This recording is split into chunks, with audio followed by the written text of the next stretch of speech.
কসবাগলায় প্রচার করতে গিয়ে আক্রমণ হয় এবং সেখানে তৃণমূল অভিযোগ করছে আপনাদের দলের পক্ষ থেকে টাকা দেওয়া হচ্ছিল, তাই এলাকাবাসী উত্তেজিত হয়ে গন্ডগোলটা করেছে। কি বলবেন?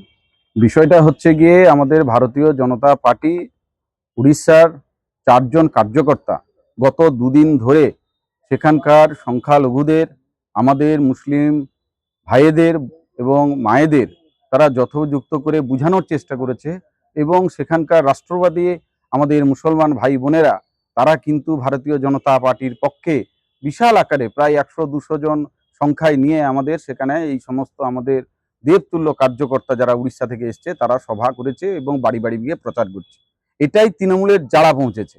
তারা জানে যে এগরার শান্ত পরিবেশের মধ্যে নির্বাচন করলে তরুণবাবু প্রায় 30,000 ভোটে হারবেন। তাই সেই কারণে এই সমস্ত প্রবাসী কার্যকর্তাদের নামে মিথ্যা রটনা রুটিয়ে হঠাৎ উপরে তরোয়াল লাঠি নিয়ে এসে আক্রমণ শুরু করেছে, ওনাদের গাড়ি ভাঙচুর করেছে। এই সমস্ত কার্যকর্তাদের গাড়িতে একটা টাকা পর্যন্ত পায়নি, যদি পেত তারা সেটা দেখাতো। সেখানে আমাদের আইসি এবং সেন্ট্রাল ফোর্স গিয়ে তাদেরকে কোনো রকম প্রাণে বাঁচিয়েছে। এই সমস্ত করে এগরার মাটিকে অশান্ত করার চেষ্টা করছে তৃণমূল কংগ্রেস। কিন্তু তৃণমূল কংগ্রেসের জানা উচিত এগরার মানুষ প্রস্তুত হয়ে গেছে।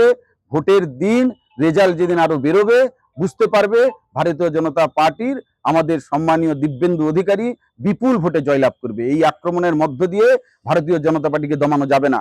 এবং যে সমস্ত দুষ্কৃতী এই বিষয় করেছে, অবিলম্বে প্রশাসন যদি এবং নির্বাচন কমিশনার যদি উপযুক্তভাবে ইনাদেরকে না অ্যারেস্ট করে, তাহলে কিন্তু ভারতীয় জনতা পার্টি কালকে থেকেই তাদের ক্ষমতা প্রদর্শন করাবে।